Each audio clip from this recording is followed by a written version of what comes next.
கர்த்தாவே, பூமி உமது உறுதியான அன்பால் நிறைந்திருக்கிறது. உங்கள் சட்டங்களை எனக்கு கற்றுக்கொடுங்கள்.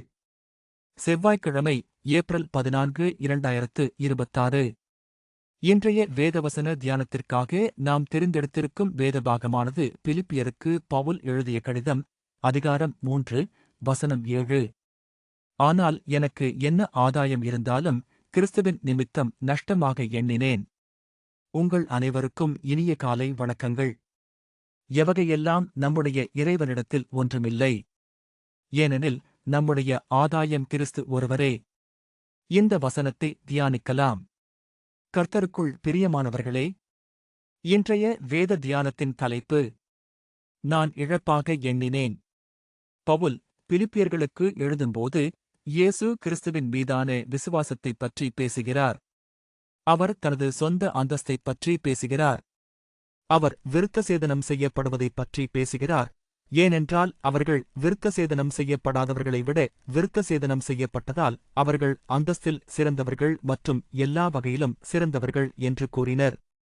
ஆகவே தான் விருத்தசேதனம் செய்யப்பட்டதாக பவுல் பிலிப்பியர்களிடம் சொல்கிறார். அவர் ஒரு யூதராக பரிசேயனாக வாழ்ந்தார். அவர் சட்டத்தை பின்பற்றினார். தன்னை வேறு எவரையும் விட சிறந்தவர் என்று கருத அவருக்கு எல்லா உரிமையும் உள்ளது. ஆனால் பின்னர் அவர் கூறுகிறார், அவர் அதை ஒரு இழப்பாக எண்ணுகிறார். ஏனென்றால் கிறிஸ்துவுக்கு முன்பாக இவை அனைத்தும் முக்கியமல்ல. நமக்கு கிறிஸ்து இருந்தால் இவை அனைத்தும் மதிப்பற்றவை. நாம் தகுதியுள்ளவர்கள் கிறிஸ்து மட்டுமே.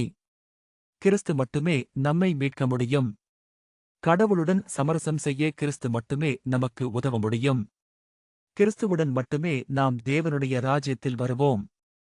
நமது அந்தஸ்து அல்ல, நமது மரபுகள் அல்ல, நமது நடைமுறைகள் அல்ல, நமது மத நடைமுறைகள் அல்ல, நமக்கு எதுவுமே லாபம் இல்லை. நாம் எதுவாக இருக்கிறோம் மற்றும் நமது சாதனைகள் அனைத்தும் இழப்பு மட்டுமே. நாம் மீட்கப்பட வேண்டிய எல்லாவற்றிற்கும் இயேசு கிறிஸ்து மற்றும் பவுல் பற்றி பேசும் ஆதாயம் இதுதான்.